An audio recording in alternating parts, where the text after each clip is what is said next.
ಓಂ ಶಾಂತಿ. ಮುರಳಿಯ ದಿನಾಂಕ 19/8/2022. मीठे बच्चे, अभी तुम्हें सारे विश्व के आदि मध्य अंत्य की रोशनी मिली है. तुम ज्ञान को बुद्धि में रख सदा हर्षित रहो. ಮಧುರ ಮಕ್ಕಳೇ, ಈಗ ನಿಮಗೆ ಇಡೀ ವಿಶ್ವದ ಆದಿ ಮಧ್ಯ ಅಂತ್ಯದ ಜ್ಞಾನ ಸಿಕ್ಕಿದೆ, ಅಂದರೆ ಬೆಳಕು ಸಿಕ್ಕಿದೆ. ಈ ಜ್ಞಾನವನ್ನು ಸದಾ ಬುದ್ಧಿಯಲ್ಲಿ ಇಟ್ಟುಕೊಂಡು ಸದಾ ಹರ್ಷಿತ ಆಗಿರಿ, ಸದಾ ಖುಷಿಯಲ್ಲಿ ಇರಿ. ಪ್ರಶ್ನೆ: अभी तुम बच्चों की बहुत ज़बरदस्त तकदीर बन रही है, कौन सी और कैसे? ಈಗ ನಿಮ್ಮ ಭಾಗ್ಯ ಜಬರ್ದಸ್ತಾಗಿ ಬೆಳೀತಾ ಇದೆ.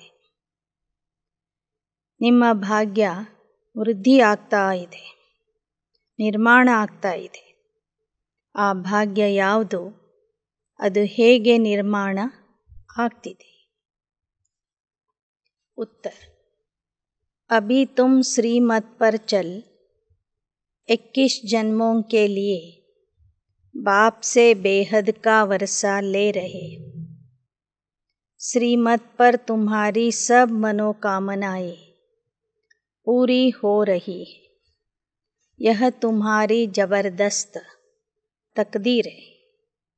तुम 84 जन्म लेने वाले बच्चे ही चक्र लगाकर अभी ब्राह्मण बने हो, फिर देवता बनेंगे. ऊंची तकदीर तब बनती है जब बुद्धि योग बल और ज्ञान बल से माया रावण पर जीत पाते हो. तुम्हारी बुद्धि में है कि हम बाप के पास आए हैं अपनी तकदीर बनाने, ಅರ್ಥಾತ್ ಲಕ್ಷ್ಮೀನಾರಾಯಣ್ ಪದ ಪಾನಿ. ಈಗ ನೀವು ಶ್ರೀಮತದಂತೆ ನಡೆದು 21 ಜನ್ಮಗಳ ಸಲುವಾಗಿ ಬೇಹದ್ದಿನ ತಂದೆಯಿಂದ ಬೇಹದ್ದಿನ ಆಸ್ತಿಯನ್ನು ಪಡ್ಕೊಳ್ತಾ ಇದ್ದೀರಿ. ಶ್ರೀಮತದ ಆಧಾರದಿಂದ ನಿಮ್ಮ ಎಲ್ಲ ಮನೋಕಾಮನೆಗಳು ಪೂರ್ಣ ಆಗ್ತಾ ಇವೆ. ಯಾವ ಮಕ್ಕಳು ಶ್ರೀಮತದಂತೆ ನಡೀತಾರೆ ಅವರ ಎಲ್ಲ ಮನೋಕಾಮನೆಗಳು ಸಂಗಮ ಯುಗದಲ್ಲಿ ಪೂರ್ಣ ಆಗ್ತವೆ. ಇದು ನಿಮ್ಮ ಶ್ರೇಷ್ಠ ಭಾಗ್ಯ ಆಗಿದೆ. ನೀವು 84 ಜನ್ಮಗಳ ಚಕ್ರದಲ್ಲಿ ಬರುವಂತಹ ಮಕ್ಕಳು ಸಂಗಮ ಯುಗದಲ್ಲಿ ಬ್ರಾಹ್ಮಣ ಆಗಿದ್ದೀರಿ. ನೀವೇ ಭವಿಷ್ಯದ ದೇವತೆಗಳಾಗ್ತೀರಿ. ದೇವತಾ ಆಗುವುದು ಸಹ ಒಂದು ಉನ್ನತ ಭಾಗ್ಯನೇ ಆಗಿದೆ. ಉನ್ನತ ಭಾಗ್ಯಕ್ಕಾಗಿ ನೀವು ಬುದ್ಧಿಯೋಗ ಬಲ ಮತ್ತು ಜ್ಞಾನ ಬಲದಿಂದ ಮಾಯೆ ಅಥವಾ ರಾವಣನನ್ನು ಗೆಲ್ತಾ ಇದ್ದೀರಿ. ಮಾಯೆಯ ಮೇಲೆ ವಿಜಯಿಯಾದಾಗ ನಿಮ್ಮ ಭಾಗ್ಯ ಇನ್ನೂ ವೃದ್ಧಿಯಾಗ್ತದೆ. ನಿಮ್ಮ ಬುದ್ಧಿಯಲ್ಲಿ ಈಗ ಸದಾ ಈ ಒಂದು ಸ್ಮೃತಿ ಇರಬೇಕು, ನಾವು ತಂದೆಯ ಹತ್ತಿರ ಬಂದಿದ್ದೇವೆ, ಭಾಗ್ಯ ವಿಧಾತನ ಹತ್ತಿರ ಬಂದಿದ್ದೇವೆ. ನಮ್ಮ ಭಾಗ್ಯವನ್ನು ರೂಪಿಸಿಕೊಳ್ಳುವುದಕ್ಕಾಗಿ, ಅಂದರೆ ಲಕ್ಷ್ಮೀನಾರಾಯಣ ಪದವಿ ಪಡೆದುಕೊಳ್ಳುವುದಕ್ಕಾಗಿ ನಾವು ತಂದೆಯ ಹತ್ತಿರ ಬಂದಿದ್ದೇವೆ. ಗೀತ್: ತಕದೀರ ಜಗಾಕರ್ ಆಯಿ ಹೂಂ.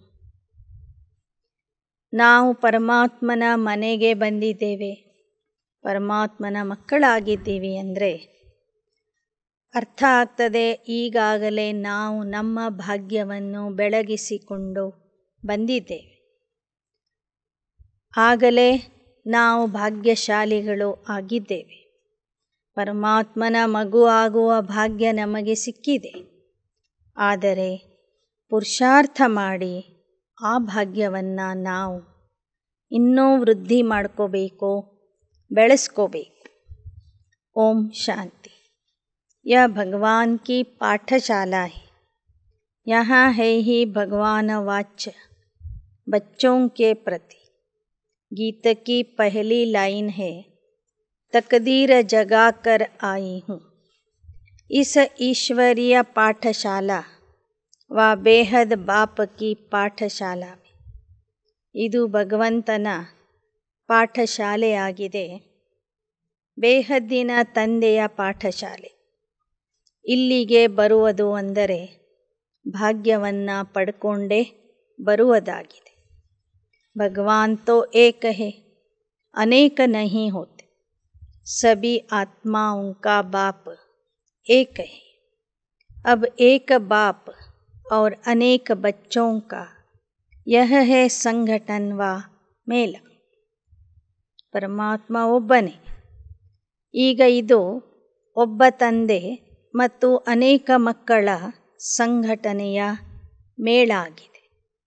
ಪರಮಾತ್ಮ ಅಂದ್ರೇ ಎಲ್ಲ ಆತ್ಮರಿಗೂ ತಂದೆ ಆಗಿದ್ದಾನೆ. ಜ್ಞಾನ ಸಾಗರ್ ಜ್ಞಾನ ನದಿಯ, ಪಾನಿ ಕೆ ಸಾಗರ್ ಕೋ ಜ್ಞಾನ ಸಾಗರ್ ನಹಿ ಕಹೇಂಗೆ.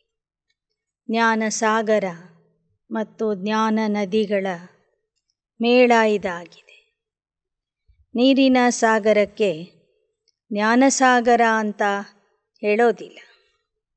ಜ್ಞಾನ ಸಾಗರ ಸೆ ಯಹ ಜ್ಞಾನ ನದಿಯಾँ ನಿಕಲ್ತಿ, ಉನ್ಕಾ ಯಹ ಮೇಳ ಹೈ. ಜ್ಞಾನ ಸಾಗರ ತಂದೆಯಿಂದ ನಾವೆಲ್ಲ ಜ್ಞಾನ ನದಿಗಳು ಹುಟ್ಟಿದ್ದೇವೆ. ಜ್ಞಾನ ನದಿಗಳು ಮತ್ತು ಜ್ಞಾನ ಸಾಗರನ ಮಿಲನದ ಮೇಳ ಮಧುಬನದಲ್ಲಿ ನಡೀತದೆ. वह है भक्ति, यह है ज्ञान. ज्ञान को कहा जाता ब्रह्मा का दिन, सत्य त्रेता, और भक्ति है रात, द्वापर कलियुग. ಇದು ಜ್ಞಾನ ಆಗಿದೆ. ಮೊದಲೇನು ಮಾಡಿದ್ವಿ, ಅದು ಭಕ್ತಿಯಾಗಿತ್ತು. ಜ್ಞಾನ ಅಂದರೆ ಬ್ರಹ್ಮನ ಹಗಲು, ಸತ್ಯ ತ್ರೇತಾಯುಗ. ಭಕ್ತಿ ಅಂದರೆ ಬ್ರಹ್ಮನ ರಾತ್ರಿ, ದ್ವಾಪರ ಕಲಿಯುಗ. सत्य त्रेता में है सद्गति.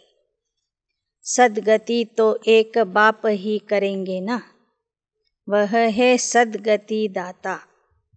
ಸತ್ಯ ತ್ರೇತಾಯುಗದ ಸ್ಥಿತಿ ಏನಿದೆ ಅದಕ್ಕೆ ಸದ್ಗತಿ ಅಂತ ಹೇಳಲಾಗ್ತದೆ. ಸದ್ಗತಿ ಕೊಡೋನು ಒಬ್ಬನೇ ಇದ್ದಾನೆ. तुम्हारी अब सद्गति हो रही, पतित से पावन बन रहे. राजयोग सीख, तमो प्रधान से सतो प्रधान बन रहे. ಈಗ ನೀವು ರಾಜಯೋಗ ಕಲಿತು ಪತಿತರಿಂದ ಪಾವನ ಆಗ್ತಿದ್ದೀರಿ. ತಮೋ ಪ್ರಧಾನದಿಂದ ಸತೋ ಪ್ರಧಾನ ಆಗ್ತಿದ್ದೀರಿ, ಅಂದರೆ ಸದ್ಗತಿಗೆ ಹೋಗ್ತಾ ಇದ್ದೀರಿ. सतो प्रधान बनेंगे ही तब जब स्वर्ग में जाएंगे. भारत स्वर्ग था, उसमें लक्ष्मी नारायण का राज्य था. सतो प्रधान ಆದಾಗ ಸ್ವರ್ಗಕ್ಕೆ ಹೋಗ್ತೀರಿ. ಈ ಭಾರತ ಮೊದಲು ಸ್ವರ್ಗ ಆಗಿತ್ತು. ಅಲ್ಲಿ ಲಕ್ಷ್ಮೀನಾರಾಯಣರ ರಾಜ್ಯ ಇತ್ತು. ಅಭಿ ತಕ್ ಭಿ ಮಂದಿರ್ ಆದಿ ಬನಾತೆ ರಹತೆ. ಇಲ್ಲಿಯ ತನಕನೂ ಆ ಲಕ್ಷ್ಮೀನಾರಾಯಣರ ಮಂದಿರಗಳನ್ನು ಕಟ್ತಾ ಇರ್ತಾರೆ. ಸತ್ಯುಗ್ ಮೇ ಯಥಾ ಮಹಾರಾಜ ತಥಾ ಪ್ರಜಾ ಪಾವನ್ ಥೆ. लक्ष्मी नारायण को महाराजा महारानी कहा जाता है. बचपन में वह महाराज कुमार श्री कृष्ण और महाराज कुमारी राधे थी. ಸತ್ಯಯುಗದಲ್ಲಿ ಮಹಾರಾಜ ಮಹಾರಾಣಿ ಇಬ್ಬರು ಹಾಗೂ ಪ್ರಜೆಗಳು ಪಾವನ ಆಗಿರ್ತಾರೆ. ಯಥಾ ರಾಜ ತಥಾ ಪ್ರಜಾ, ಎಲ್ಲರೂ ಪಾವನ ಆಗಿರ್ತಾರೆ. ಅಲ್ಲಿಯ ಮಹಾರಾಜ ಮಹಾರಾಣಿ ಅಂದರೆ ಶ್ರೀಲಕ್ಷ್ಮಿ ಶ್ರೀನಾರಾಯಣ. ಅವರೇ ಬಾಲ್ಯದಲ್ಲಿ ಮಹಾರಾಜಕುಮಾರ ಶ್ರೀಕೃಷ್ಣ ಮತ್ತು ಮಹಾರಾಜಕುಮಾರಿ ರಾಧೆ ಆಗಿರ್ತಾರೆ. आज कृष्ण जन्माष्टमी है, अब अष्टमी क्यों कहा है? शास्त्रों का भी जो सार है वह तुमको समझाया जाता है. चित्रों में भी दिखाते हैं विष्णु की नाभि से ब्रह्मा निकला. ऐसे नहीं विष्णु बैठ ब्रह्मा द्वारा शास्त्रों का सार समझाते हैं. नहीं, परमात्मा शिव परमधाम से आकर ब्रह्मा तन का आधार ले तुमको यह राज समझाते हैं. मनुष्य इतनी मेहनत करते, भक्ति करते, मिलता कुछ भी नहीं है. इसलिए भगवान कहते, जब भक्ति पूरी होती है तो फिर मैं आता हूँ, क्योंकि तुम्हारी पूरी दरगति हो जाती. ಬಾಬಾ ಹೇಳ್ತಾ ಇದ್ದಾರೆ, ಇವತ್ತು ಕೃಷ್ಣ ಜನ್ಮಾಷ್ಟಮಿ. ಈ ಅಷ್ಟಮಿ ಎಂಬ ಶಬ್ದ ಯಾಕೆ ಬಂತು? ಬಾಬಾ ಎಲ್ಲ ಶಾಸ್ತ್ರಗಳ ಸಾರನೆ ನಮಗೆ ಇಲ್ಲಿ ತಿಳಿಸ್ತಾರೆ. ಚಿತ್ರದಲ್ಲಿ ತೋರಿಸಿದರೆ ವಿಷ್ಣುವಿನ ನಾಭಿಯಿಂದ ಬ್ರಹ್ಮ ಹುಟ್ಟಿದ ಅಂಥೇಳಿ. ಹಾಗಾದರೆ ವಿಷ್ಣು ಏನಾದರೂ ಬ್ರಹ್ಮನಿಗೆ ವೇದ ಶಾಸ್ತ್ರಗಳ ಜ್ಞಾನ ಹೇಳ್ತಾನೇನು? ಹೇಳೋದಿಲ್ಲ. ಇಲ್ಲಿ ನಿರಾಕಾರ ಪರಮಾತ್ಮ ಬ್ರಹ್ಮ ಶರೀರದ ಮೂಲಕ ಎಲ್ಲರಿಗೂ ಇಡೀ ವೇದ ಶಾಸ್ತ್ರಗಳ ಸಾರನೆ ತಿಳಿಸ್ತಾನೆ. ಮನುಷ್ಯರಿಗೆ ಈ ವಿಚಾರ ಗೊತ್ತಿಲ್ಲ. ಅಜ್ಞಾನದ ವಶ ಆಗಿ ಭಕ್ತಿ ಮಾಡ್ತಾ ಇರ್ತಾರೆ. ಆ ಭಕ್ತಿಯಿಂದ ಅವರಿಗೆ ಭಗವಂತನ ಪ್ರಾಪ್ತಿ ಆಗೋದಿಲ್ಲ. ಅದಕ್ಕಾಗಿ ಬಾಬಾ ಹೇಳ್ತಾರೆ, ಯಾವಾಗ ಭಕ್ತಿ ಪೂರ್ಣ ಆಗ್ತದೆ, ಯಾವಾಗ ನೀವು ಸಂಪೂರ್ಣ ದುರ್ಗತಿಯಲ್ಲಿ ಬರ್ತೀರಿ, ಆಗ ನಾನು ಬಂದು ನಿಮಗೆ ಈ ಸತ್ಯ ಜ್ಞಾನ ಕೊಡ್ತೀನಿ.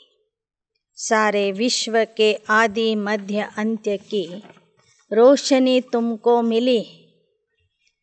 तुम जानते हो सबसे ऊपर शिव बाबा है, पीछे सूक्ष्म वतन में ब्रह्मा विष्णु शंकर, ಸ್ಥೂಲ ವತನ್ ಮೇ ಯಹ ಮನುಷ್ಯ ಸೃಷ್ಟಿ. ಈಗ ನಿಮಗೆ 3 ಕಾಲದ ಜ್ಞಾನ ಸಿಕ್ಕಿದೆ. ಅಂದರೆ ನಿಮ್ಮ ಬುದ್ಧಿಯಲ್ಲಿ ಈಗ ಬೆಳಕಾಗಿದೆ. ನಿಮಗೆ ತಿಳಿದಿದೆ ಈ ತ್ರಿಲೋಕದಲ್ಲಿ ಎಲ್ಲಕ್ಕಿಂತಲೂ ಮೇಲೆ ಶಿವ ಬಾಬಾ ಇರ್ತಾರೆ, ಮಧ್ಯದಲ್ಲಿ ಬ್ರಹ್ಮ ವಿಷ್ಣು ಶಂಕರ ಇರ್ತಾರೆ. ಈ ಸಾಕಾರ ಸೃಷ್ಟಿಯಲ್ಲಿ पहले पहले जगत अंबा जगत पिता का नाम गाया हुआ है. ಸಾಕಾರ ಸೃಷ್ಟಿಯಲ್ಲಿ ಮೊದಲು ಮೊದಲು ಜಗತ್ ಅಂಬೆ ಮಾತೇಶ್ವರಿ ಮತ್ತು ಜಗತ್ಪಿತಾ ಬ್ರಹ್ಮ ತಂದೆಯ ಗಾಯನ ಇದೆ. सूक्ष्म वतन में सिर्फ ब्रह्मा दिखाते. यहाँ जो ब्रह्मा सरस्वती है यह कौन है? ब्रह्मा की बहुत महिमा है. ब्रह्मा की बेटी तो तुम भी हो. ಸೂಕ್ಷ್ಮವತನದಲ್ಲಿ ಏನು ಬ್ರಹ್ಮ ಬಾಬಾವ್ರನ್ನ ತೋರಿಸಿದ್ದಾರೆ, ಅವರು ಸಂಪೂರ್ಣ ಬ್ರಹ್ಮ ಆಗಿದ್ದಾರೆ. ಸಂಗಮ ಯುಗದಲ್ಲಿ ಇರುವಂಥ ಬ್ರಹ್ಮ ಸಾಕಾರ ಬ್ರಹ್ಮ ಆಗಿದ್ದಾರೆ. ಹೇಗೆ ಸರಸ್ವತಿ ಬ್ರಹ್ಮ ತಂದೆಯ ಪುತ್ರಿ ಆಗಿದ್ದಾರೆಯೋ ಹಾಗೆ ನೀವು ಸಹ ಬ್ರಹ್ಮನ ಮಕ್ಕಳಾಗಿದ್ದೀರಿ, ಪುತ್ರಿಯರಾಗಿದ್ದೀರಿ. प्रजापिता तो यहाँ होगा. विष्णु को व शंकर को ज्ञान सागर नहीं कहा जाता. बाप को श्री श्री कहा जाता है. बाप को प्रजापिता द्वारा ही ज्ञान देना है. ಬಾಬಾ ಹೇಳ್ತಾರೆ, ಸಾಕಾರದಲ್ಲಿ ಪ್ರಜಾಪಿತಾ ಬ್ರಹ್ಮರವರ ಮೂಲಕನೇ ನಿರಾಕಾರ ಪರಮಾತ್ಮ ಬಂದು ಜ್ಞಾನ ಕೊಡ್ತಾನೆ. ಆ ತಂದೆಗೆ ಶ್ರೀ ಶ್ರೀ ಅಂತ ಹೇಳಲಾಗ್ತದೆ. ಶ್ರೇಷ್ಠರಿಗೂ ಶ್ರೇಷ್ಠ ಅಂತ ಹೇಳಲಾಗ್ತದೆ. ವಿಷ್ಣು ಅಥವಾ ಶಂಕರನಿಗೆ ಜ್ಞಾನಸಾಗರ ಅಂತ ಹೇಳೋದಿಲ್ಲ. यह शिव बाबा श्रेष्ठते श्रेष्ठ ऊंचते ऊंचे वह फिर रचना रचते हैं श्री राधे श्री कृष्ण वह स्वयंवर के बाद महाराजा श्री नारायण और महारानी श्री लक्ष्मी बनते. ಆ ಶ್ರೇಷ್ಠಾತಿ ಶ್ರೇಷ್ಠ ತಂದೆ ಬಂದು ರಚನೆ ಮಾಡ್ತಾರೆ, ಹೊಸ ಜಗತ್ತಿನ ರಚನೆ. ಆ ರಾಜ್ಯದಲ್ಲಿ ಮೊದಲು ಶ್ರೀರಾಧೆ ಶ್ರೀಕೃಷ್ಣ ಬರ್ತಾರೆ. ಸ್ವಯಂವರದ ನಂತರ ಅವರೇ ಶ್ರೀನಾರಾಯಣ ಶ್ರೀಲಕ್ಷ್ಮಿ ಆಗ್ತಾರೆ. सतयुग में फिर उन्हों का राज्य चलता. त्रेता में है राम सीता का राज्य. स्वर्ग सत्ययुग को कहा जाता है. फिर 2 कला कम हो जाती है. 16 कला से 14 कला में आ गई. फिर द्वापर से भक्ति मार्ग शुरू होता है. ಸತ್ಯಯುಗಕ್ಕೆ ಮಾತ್ರ ಸಂಪೂರ್ಣ ಸ್ವರ್ಗ ಅಂತ ಹೇಳಲಾಗ್ತದೆ. ತ್ರೇತಾಯುಗ ಸೆಮಿ ಸ್ವರ್ಗ ಆಗಿದೆ. ಅಲ್ಲಿ ರಾಮ ಸೀತೆಯ ರಾಜ್ಯ ನಡೀತದೆ. 2 ಕಲೆಗಳು ಕಡಿಮೆ ಆಗ್ತವೆ. ಮತ್ತೆ ದ್ವಾಪರ ಯುಗದಿಂದ ಭಕ್ತಿ ಮಾರ್ಗ ಪ್ರಾರಂಭವಾಗ್ತದೆ. ಅಭಿ ಬಾಪ್ ಕಹತೆ ತುಮ್ ಬಚ್ಚೋಂ ಕೋ ಮೈ ಸದ್ಗತಿ ಮೇ ಲೇ ಜಾತಾ. भारत पावन था फिर पतित किसने बनाया. रावण ने. इसलिए मुझे ही कल्प कल्प आना पड़ता है.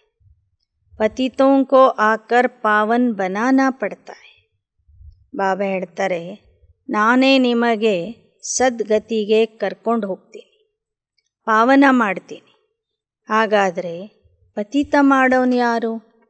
ಈ ರಾವಣ ನಿಮಗೆ ಪತಿತ ಮಾಡ್ತಾನೆ. ಮತ್ತೆ ನಿಮ್ಮನ್ನು ಪಾವನ ಮಾಡಲಿಕ್ಕಾಗಿ ಕಲ್ಪಕಲ್ಪಕ್ಕೂ ನಾನೇ ಬರಬೇಕಾಗ್ತದೆ. ತುಮ್ ಸೋ ದೇವತಾ ಬ್ರಾಹ್ಮಣ ಬನೆ ಹೋ ಫಿರ್ ದೇವತಾ ಬನೇಂಗೆ. ಪಹಲೆ ಪಹಲೆ है चोटी उसके ऊपर में है शिव बाबा. फिर यह ब्राह्मणों की रचना रची अडॉप्ट किया. ಮೊದಲು ಮೊದಲು ನೀವೇ ದೇವತೆಗಳಾಗಿರ್ತೀರಿ. ಸಂಗಮ ಯುಗದಲ್ಲಿ ಬ್ರಾಹ್ಮಣರಾಗ್ತೀರಿ. ಮತ್ತೆ ಭವಿಷ್ಯದಲ್ಲಿ ನೀವೇ ದೇವತೆಗಳಾಗ್ತೀರಿ.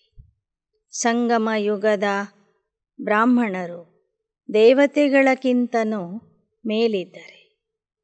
ವಿರಾಟ ರೂಪದಲ್ಲಿ ಬ್ರಾಹ್ಮಣರ ಸ್ಥಾನ ಜುಟ್ಟಿನಲ್ಲಿ ಇದೆ. ಆ ಜುಟ್ಟಿನ ಮೇಲೆ ಶಿವ ಬಾಬಾ ಇದ್ದಾರೆ. जैसे बाप बच्चों का पिता है वह हुए हद के पिता. यह बेहद का पिता है. प्रजापिता ब्रह्मा को ग्रेट ग्रेट ग्रैंड फादर कहा जाता है. ಹೇಗೆ ಲೌಕಿಕದಲ್ಲಿ ಪ್ರತಿಯೊಬ್ಬರಿಗೂ ಒಬ್ಬರು ತಂದೆ ಇದ್ದಾರೆ, ಹಾಗೆ ಪಾರಲೌಕಿಕ ತಂದೆ ಆತ್ಮಗಳಿಗೂ ಒಬ್ಬ ತಂದೆ ಇದ್ದಾನೆ. ಅವನೇ ಬೇಹದ್ದಿನ ತಂದೆ, ನಿರಾಕಾರ ಶಿವ ಬಾಬಾ ಆಗಿದ್ದಾರೆ. ಇನ್ನು ಸಾಕಾರ ಸೃಷ್ಟಿಗೆ ತಂದೆ ಅಥವಾ ಅಜ್ಜ ಈ ಪ್ರಜಾಪಿತ ಬ್ರಹ್ಮ ಆಗಿದ್ದಾರೆ.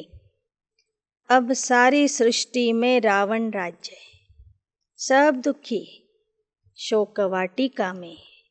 सतयुग में तो दुख की बात ही नहीं. ಈಗ ಇಡೀ ಸೃಷ್ಟಿಯಲ್ಲಿ ರಾವಣ ರಾಜ್ಯ ಇದೆ.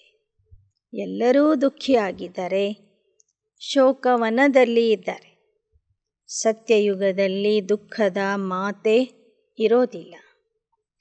आज है श्री कृष्ण जन्माष्टमी. कहते हैं देवकी को 8वां नंबर बच्चा श्री कृष्ण पैदा हुआ. अब 8वां नंबर कृष्ण जन्म लेगा क्या? क्या सतयुग में लक्ष्मी नारायण को 8 बच्चे होते? नहीं. ಬಾಬಾ ಹೇಳ್ತಾರೆ, ಕೃಷ್ಣ ಅಂದರೆ ದೇವಕಿಯ 8ನೇ ಮಗ ಅಂತ ಹೇಳ್ತಾರೆ. 8ನೇ ಮಗು ಅಂತ ಬಾಬಾ ಕೇಳ್ತಾ ಇದ್ದಾರೆ. ಸತ್ಯಯುಗದ ಲಕ್ಷ್ಮೀನಾರಾಯಣರಿಗೆ 8 ಜನ ಮಕ್ಕಳಿರ್ತಾರೇನೋ? ಇರೋದಿಲ್ಲ. यह शास्त्र भी ड्रामानुसार पहले से ही बने हुए। अब बाप सभी शास्त्रों का सार समझाते। ಶ್ರೀಕೃಷ್ಣ ಸತ್ಯಯುಗದ ಪ್ರಥಮ ರಾಜಕುಮಾರ ಆಗಿದ್ದಾನೆ. ಆದರೆ ಭಕ್ತರು ದ್ವಾಪರ ಮೇಲೆ ಗೈ ತೋ ಯಹ ಬಿ ಗಪೋಡಾ ಹುವ. ಆ ಕೃಷ್ಣನಿಗೆ ದ್ವಾಪರ ಯುಗದಲ್ಲಿ ತೋರಿಸಿದ್ದಾರೆ, ಅದು ಸುಳ್ಳಾಗಿದೆ. ಈ ಥರ ಸುಳ್ಳು ಕಥೆಗಳನ್ನು ಬರೆಯುವುದು ನಾಟಕದಲ್ಲಿ ಮೊದಲೇ ನಿರ್ಧಾರಿತ ಆಗಿದೆ. ಭಗವಾನ್ ವಾಚ್ ತುಮಕೋ ಯಹ ಜ್ಞಾನ್ ಸುನಾತೆ इसमें गीत व श्लोक आदि की बात नहीं, यह तो पढ़ाई. ಭಗವಾನ್ ವಾಚ ನಿಮಗೆ ನಾನೇ ಬಂದು ಜ್ಞಾನ ಹೇಳ್ತೀನಿ, ಶಿಕ್ಷಣ ಕೊಡ್ತೀನಿ. ಶಿಕ್ಷಣದಲ್ಲಿ ಹಾಡುಗಳನ್ನು ಹೇಳೋದು, ಶ್ಲೋಕಗಳನ್ನು ಹೇಳುವುದು ಇರೋದಿಲ್ಲ. भक्ति शुरू होने से पहले पहले ही शिव बाबा का सोमनाथ मंदिर बनाते हो. पहले पहले होती है शिव बाबा की अव्यभिचारी भक्ति और यह है शिव बाबा का अव्यभिचारी ज्ञान जिससे तुम पावन बनते हो. ನೀವೇ ಮಕ್ಕಳು ಭಕ್ತಿ ಮಾರ್ಗದ ಪ್ರಾರಂಭದಲ್ಲಿ ಸೋಮನಾಥ ಮಂದಿರ ಕಟ್ತೀರಿ, ಏಕದೇವ ಉಪಾಸನೆ ಮಾಡ್ತೀರಿ. ಅದು ಶಿವನ ಅವ್ಯಭಿಚಾರಿ ಭಕ್ತಿ ಆಗಿರ್ತದೆ. ನಿಧಾನಕ್ಕೆ ಏಕದೇವ ಉಪಾಸನೆಯ ಜೊತೆಗೆ ಅನೇಕ ದೇವತಾ ಉಪಾಸನೆಯನ್ನು ಪ್ರಾರಂಭ ಮಾಡ್ತೀರಿ. ಆಗ ಅದು ವ್ಯಭಿಚಾರಿ ಭಕ್ತಿ ಆಗ್ತದೆ. ಈಗ ತಂದೆ ತಿಳಿಸ್ತಿರುವ ಜ್ಞಾನವೂ ಸಹ ಅವ್ಯಭಿಚಾರಿ ಜ್ಞಾನ ಆಗಿದೆ. ಈ ಜ್ಞಾನದಿಂದ ನೀವು ಪಾವನ ಆಗ್ತೀರಿ. ಭಕ್ತಿ के बाद वैराग्य गाया जाता है. तुमको सारी पुरानी सृष्टि से वैराग्य है. ಮೊದಲು ಭಕ್ತಿ, ನಂತರ ಜ್ಞಾನ, ಕೊನೆಗೆ ಸಂಗಮ ಯುಗದಲ್ಲಿ ನಿಮಗೆ ಇಡೀ ಜಗತ್ತಿನ ಮೇಲೆ ವೈರಾಗ್ಯ ಬರ್ತದೆ. फिर वही महाभारत लड़ाई जो कल्प पहले भी हुई थी, मुसल आदि नेचुरल कैलेमिटीज जो हुई थी वह फिर होनी है. ಬಾಬಾ ಹೇಳ್ತಾರೆ, ಕಲ್ಪದ ಹಿಂದೆ ಯಾವ ಮಹಾಭಾರತ ಯುದ್ಧ ನಡೆದಿತ್ತು ಅದೇ ಯುದ್ಧ ಮತ್ತೆ ನಡೆಯಲಿದೆ. ಈ ಬಾಂಬ್ಸ್ಗಳನ್ನು ತಯಾರು ಮಾಡಿದರು, ಪ್ರಾಕೃತಿಕ ವಿಕೋಪಗಳು ನಡೆದಿತು, ಆ ಎಲ್ಲ ಘಟನೆಗಳು ಪುನಃ ನಡೆಯಲಿವೆ. ದೇವತಾಯೇ ಪತಿತ ದುನಿಯಾ ಪರ್ ಪೈರ್ ನಹಿ ರಕ್ತೆ.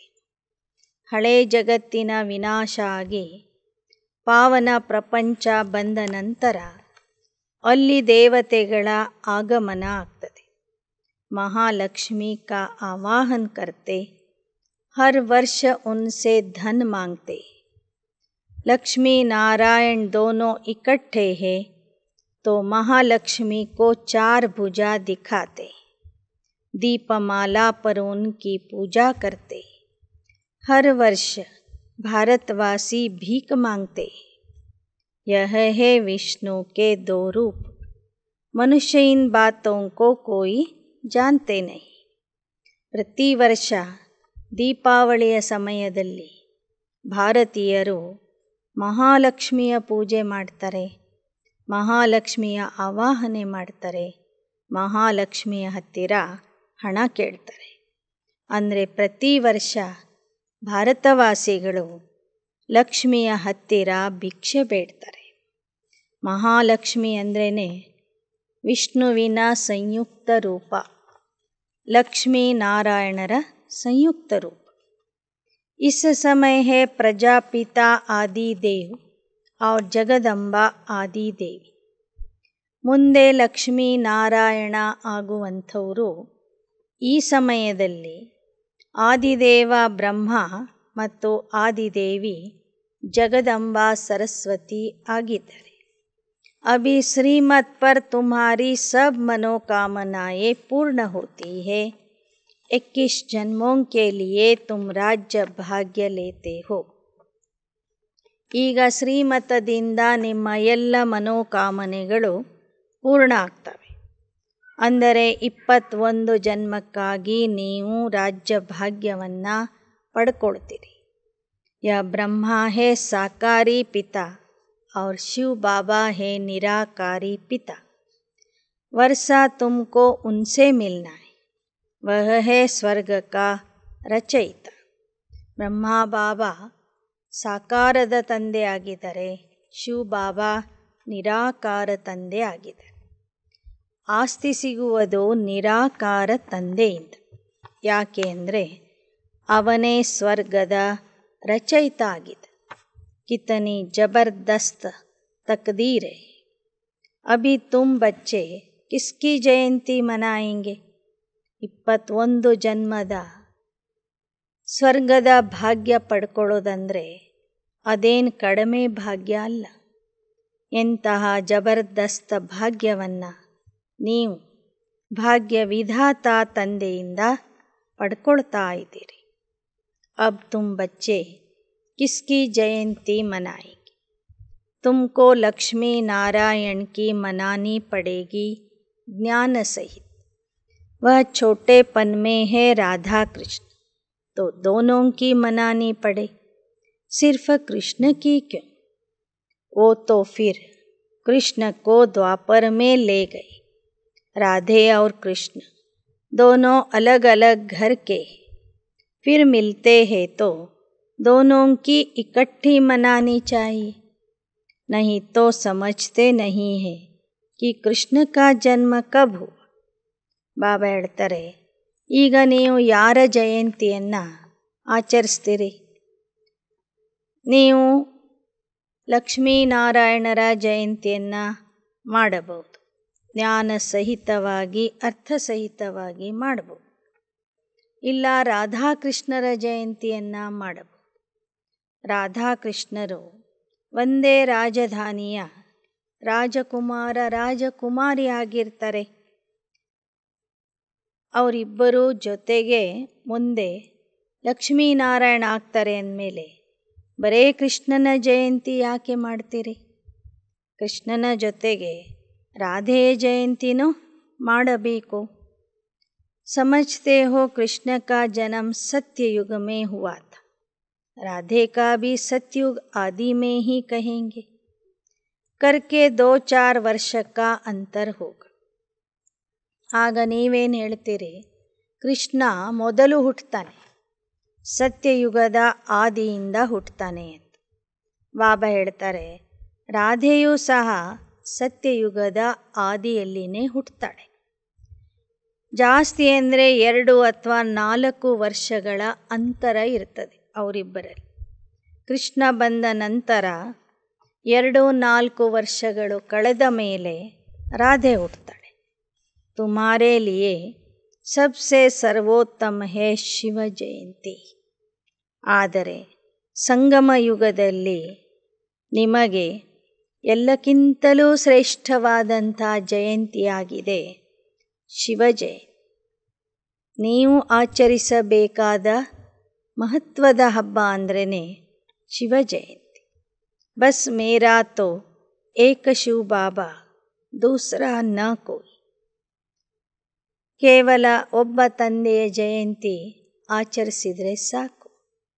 ನಮಗೆ ಒಬ್ಬ ತಂದೆಯ ವಿನಃ ಬೇರೆ ಯಾರೂ ಇಲ್ಲ ಅಂತ ಸದಾ ನೆನ್ಪಿಟ್ಕೋಬೇಕು. तुम्हारी माया के साथ युद्ध है. रावण पर विजय प्राप्त करते हो इस युद्ध के मैदान. ನಿಮ್ಮ ಯುದ್ಧ ಮಾಯೆಯ ಜೊತೆಗೆ ಇದೆ. बाकी पांडवों कौरवों की लड़ाई नहीं.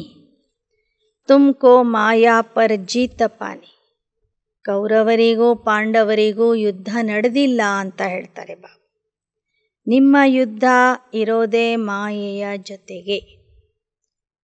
बाप आत्माओं को कहते माँ में कम याद करो तो तुम्हारे विकर्म विनाश होंगे और ಮಾಯಾ पर जीत हो जाएगी.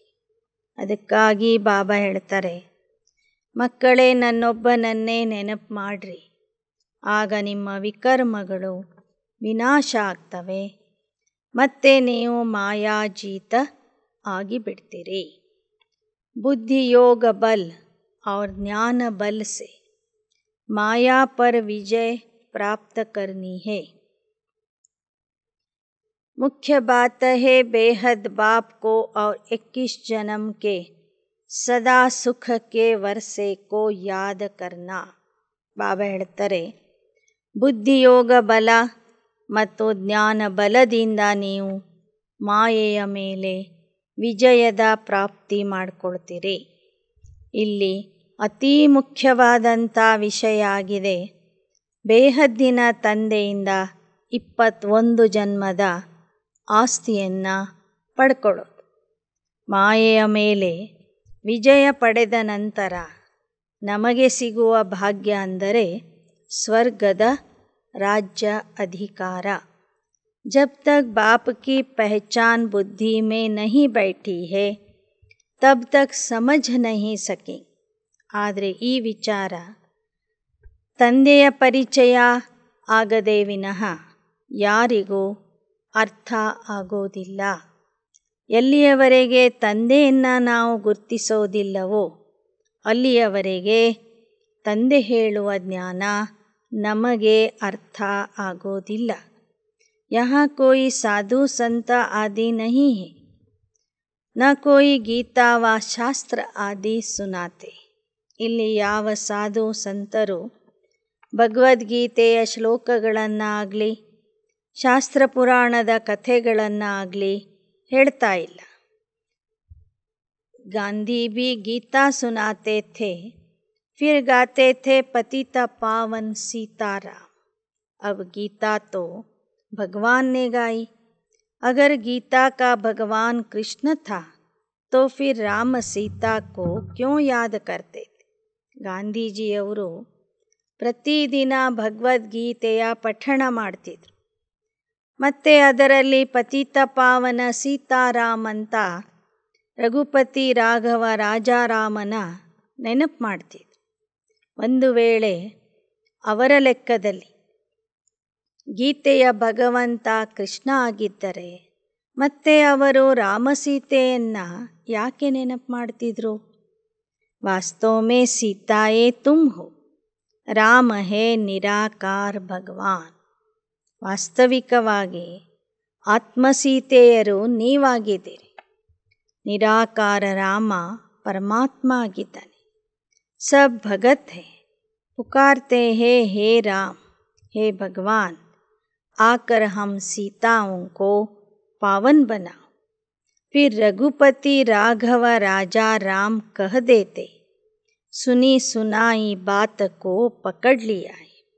ವಾಸ್ತವಿಕವಾಗಿ ಎಲ್ಲ ಭಕ್ತರು ಆ ನಿರಾಕಾರ ರಾಮನನ್ನು ನೆನಪು ಮಾಡ್ತಾರೆ.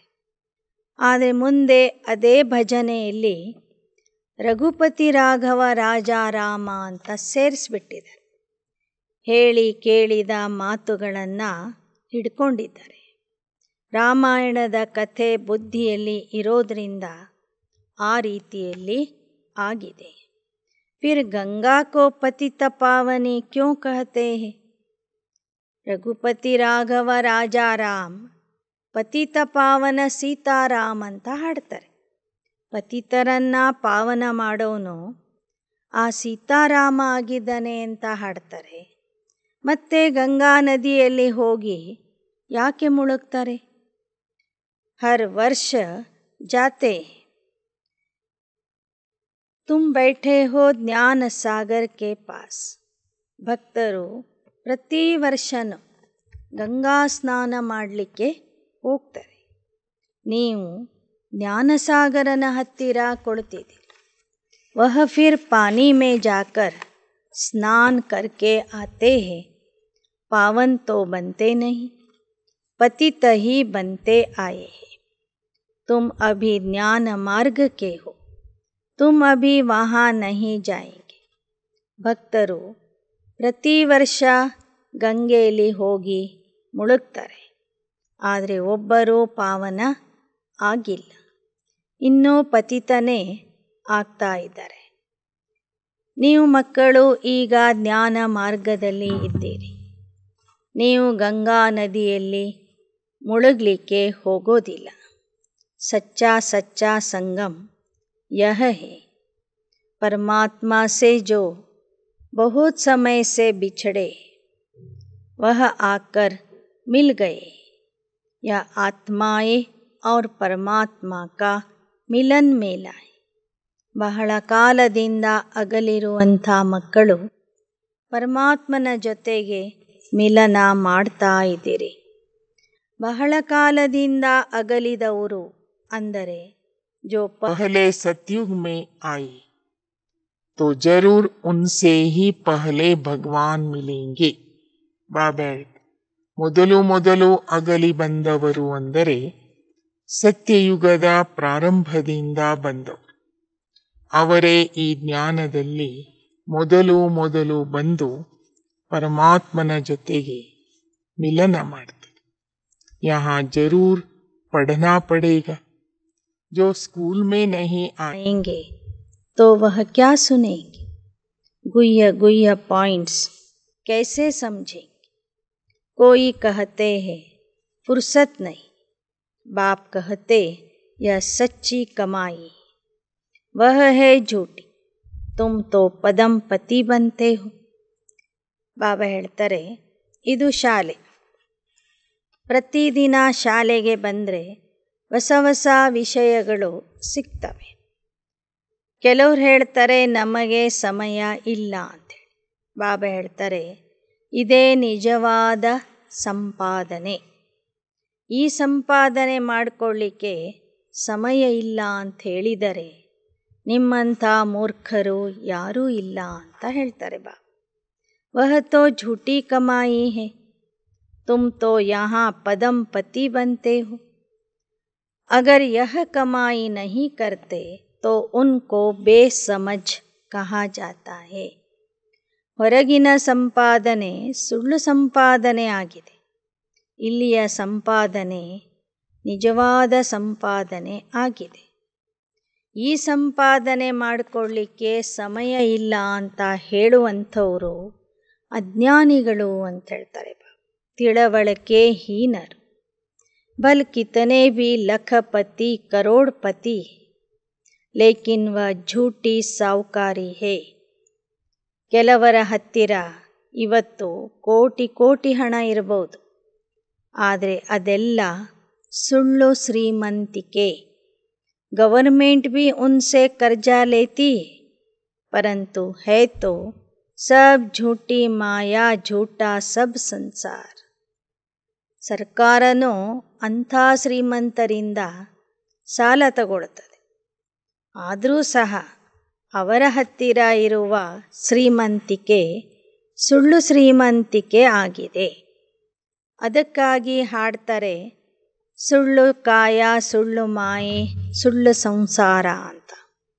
ಅಬ್ ಬಾಪ್ ತುಮ್ಕೋ ಕಿತನಾ ಸಾವುಕಾರ ಬನಾತೆ. ಈಗ ಬಾಬಾ ಬಂದು ಮಕ್ಕಳಿಗೆ ಎಷ್ಟು ಶ್ರೀಮಂತರನ್ನಾಗಿ ಮಾಡ್ತಾರೆ. ರಾವಣನೇ ತುಮ್ಕೋ ಕಿತನಾ ದುಃಖಿ ಬನಾ ದಿಯಾ, ಉನ್ ಪರ್ ಜೀತ ಪಾನಿ ಹೇ. ರಾವಣ ನಿಮಗೆ ಸಾಕಷ್ಟು ದುಃಖಿಯನ್ನಾಗಿ ಮಾಡಿಬಿಟ್ಟಿದ್ದ. ಈಗ ನೀವು ರಾವಣನ ಮೇಲೆ ಜಯ ಗಳಿಸಬೇಕು. ತುಮ್ ಯೋಗ ಬಲ ಸೆ ವಿಶ್ವ ಕಾ ಮಾಲಿಕ್ ಬಂತೆ.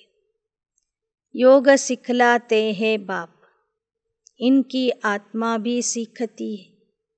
ನೀವು ಯೋಗ ಬಲದಿಂದ ವಿಶ್ವದ ಮಾಲೀಕ ಆಗ್ತೀರಿ. ನಿಮಗೆ ಯಾವ ಥರ ಶಿವಬಾಬಾ ಯೋಗ ಕಲಿಸ್ತಾರೆ ಹಾಗೆ ಬ್ರಹ್ಮ ಬಾಬಾವ್ರಿಗೂ ಸಹ ಕಲಿಸ್ತಾರೆ.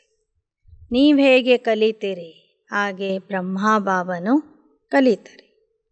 इनमें प्रवेश हो तुमको ज्ञान सुनाते, कहते मैं जन्म मरण में नहीं आता, तो बेहद का राज समझाते हैं कि तुमसे माया ने क्या क्या करवाए. ಇವರ ದೇಹದಲ್ಲಿ ಪ್ರವೇಶ ಮಾಡಿ ಶಿವಬಾಬಾ ನಮಗೆ ಜ್ಞಾನ ಹೇಳ್ತಾರೆ ನಾನು ಜನನ ಮರಣ ರಹಿತ ಬೇಹದ್ದಿನ ತಂದೆ. ಬೇಹದ್ದಿನ ರಹಸ್ಯ ಹೇಳ್ತಾ ಇದೆ. ಮಾಯೆ ನಿಮ್ಮಿಂದ ಯಾವ ಯಾವ ಕೆಲಸಗಳನ್ನು ಮಾಡಿಸಿತ್ತು ಅಂತನೂ ಹೇಳ್ತೀನಿ. 5 भूतों के वश तुम होते गए, क्या हाल हो गया, तुम कितने धनवान थे. भक्ति मार्ग में फालतू खर्चा करते करते अब तुम्हारी क्या हालत हो गई. अब भक्ति के बाद भगवान आकर स्वर्ग की बादशाही देते, इसलिए सद्गति करने बाप को ही आना पड़ता है. 5 ಭೂತಗಳಿಗೆ ವಶ ಆಗಿ ನಿಮ್ಮ ಅವಸ್ಥೆ ಏನಾಗಿತ್ತು. ನಾನು ನಿಮಗೆ ಎಷ್ಟೊಂದು ಹಣವಂತರನ್ನಾಗಿ ಮಾಡಿದ್ದೆ. ಭಕ್ತಿಯಲ್ಲಿ ನೀವು ಫಾಲ್ತು ಖರ್ಚ ಮಾಡಿ ಎಲ್ಲವನ್ನು ಕಳ್ಕೊಂಡ್ಬಿಟ್ಟಿದ್ದೀರಿ. ಭಕ್ತಿಯ ನಂತರ ನಾನು ಬಂದು ನಿಮಗೆ ಸ್ವರ್ಗದ ಆಸ್ತಿ ಕೊಡ್ತಾ ಇದ್ದೀನಿ. ಅದನ್ನು ಕೊಡೋದಕ್ಕಾಗಿಯೇ, ಅಂದರೆ ನಿಮಗೆ ಸದ್ಗತಿ ಕೊಡೋದಕ್ಕಾಗಿಯೇ ತಂದೆ ಬರಬೇಕಾಗ್ತದೆ. अच्छा, मीठे मीठे सिकी लधे बच्चों प्रति मात पिता बाप दादा का याद प्यार और गुड मॉर्निंग. रूहानी बाप की रूहानी बच्चों को नमस्ते. रूहानी बच्चों की रूहानी बाप दादा को याद प्यार गुड मॉर्निंग और नमस्ते नमस्ते ನಮಸ್ತೆ. ಧಾರಣೆಗಾಗಿ ಮುಖ್ಯಾಂಶಗಳು. पद्मापदम पति बनने के लिए सच्ची कमाई करनी है. पढ़ाई में समय का बहाना नहीं देना है. ऐसे नहीं, पढ़ाई के लिए फुर्सत नहीं, रोज पढ़ना जरूरी है. पद्मापदम पति ಆಗುವುದಕ್ಕಾಗಿ ಸತ್ಯ ಸಂಪಾದನೆ ಮಾಡಬೇಕು.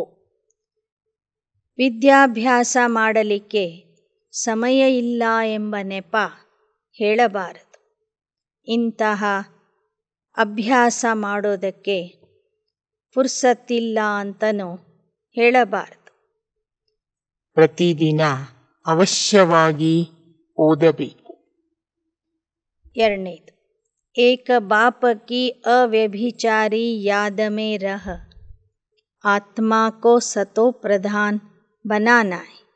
मेरा तो एक शिव बाबा, दूसरा न कोई, यही पाठ पक्का करना है. ಒಬ್ಬ ತಂದೆಯ ಅವ್ಯಭಿಚಾರಿ ನೆನಪಿನಲ್ಲಿ ಇರಬೇಕು.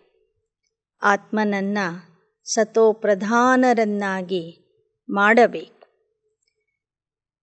ನನಗೆ ಒಬ್ಬ ತಂದೆಯ ವಿನಃ ಬೇರೆ ಯಾರೂ ಇಲ್ಲ ಎಂಬ ಪಾಠ ಪಕ್ಕಾ ಮಾಡ್ಕೋಬೇಕು. वरदान, सदा एक बाप के स्नेह में समाये हुए सर्व प्राप्तियों में संपन्न और संतुष्ट भव. ಸದಾ ಒಬ್ಬ ತಂದೆಯ ಸ್ನೇಹದಲ್ಲಿ ಸಮಾವೇಶ ಆಗಿರುವ ಹಾಗೂ ಸರ್ವ ಪ್ರಾಪ್ತಿಗಳಿಂದ ಸಂಪನ್ನ ಆಗಿರುವ ಸಂತುಷ್ಟ ಆತ್ಮ ಭವ. जो बच्चे सदा एक बाप के स्नेह में समाये हुए हैं, बाप उनसे जुदा नहीं और वे बाप से जुदा नहीं. हर समय बाप के स्नेह के रिटर्न में सर्व प्राप्तियों से संपन्न और संतुष्ट रहते, इसलिए उन्हें और किसी भी प्रकार का सहारा ಆಕರ್ಷಿತ್ ನಹಿ ಕರ್ ಸಕ್ತಾ.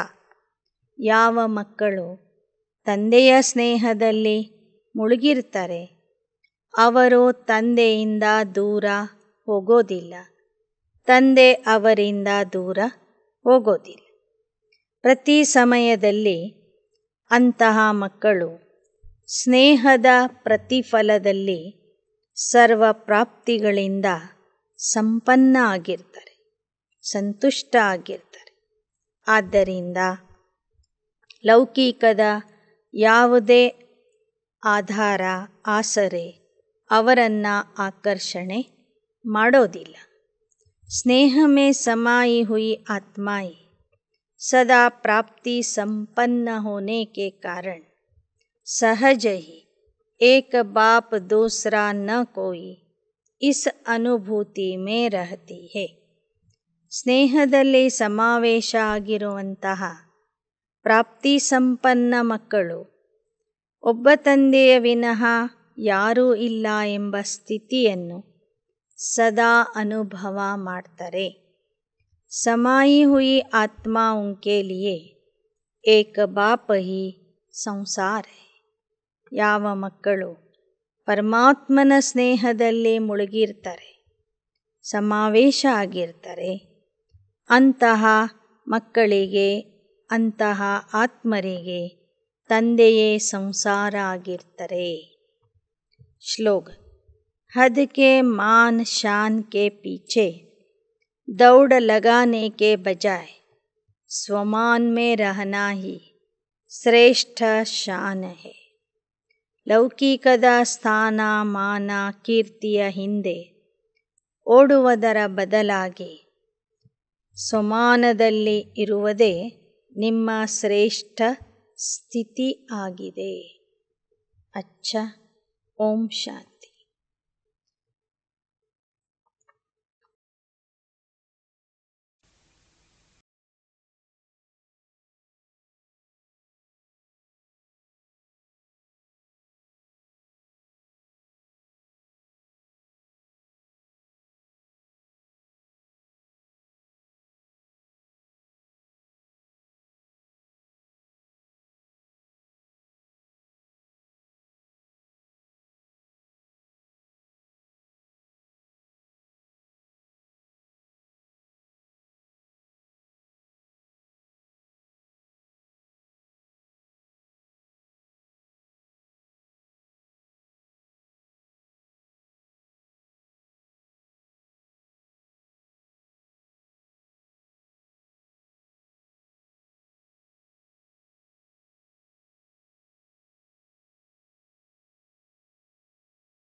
ಸುಂದರವಾಯಿತು ಪ್ರೀತಿ ಕಿರಣ ಕಂಡೆ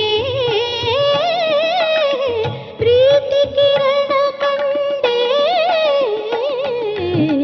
ಜ್ಯೋತಿ ಕಿರಣ ಕಂಡೆ ನವ ಜ್ಯೋತಿ ಕಿರಣ ಕಂಡೆ